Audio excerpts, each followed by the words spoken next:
2026-এর high voltage বিধানসভা নির্বাচনের ভোটদান পর্ব শেষ হয়েছে। এবার অপেক্ষা 4 মের, কারণ কোন দিকে যাবে রায়, পরিবর্তন নাকি প্রত্যাবর্তন। যদিও তার আগে রাজ্যবাসীর রায় কোন দিকে যেতে পারে, চাণক্য স্ট্র্যাটেজিস কি বলছে, আর প্রজাপোল অ্যানালিটিক্সের বুথ ফেরত সমীক্ষায় বা কি বলছে দেখুন। চাণক্য স্ট্র্যাটেজিসের বুথ ফেরত সমীক্ষা বলছে 150 থেকে 160টি আসন পেয়ে ক্ষমতায় আসতে পারে বিজেপি। তৃণমূল পেতে পারে 130 থেকে 140টি আসন, অর্থাৎ ক্ষমতা হারাতে পারে তারা।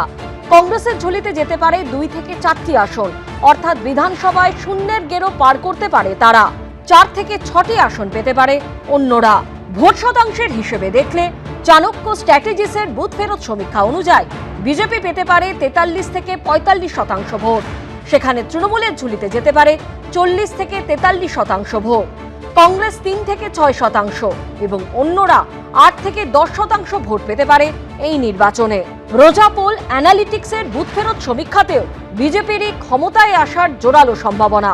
বিজেপির আসন সংখ্যা পৌঁছতে পারে 178 থেকে 208-এ। সেখানে মাত্র 85 থেকে 110টি আসনের মধ্যে থামতে হতে পারে তৃণমূলকে। অন্যরা পেতে পারে 5টির মতো আসন। এবিপি আনন্দ।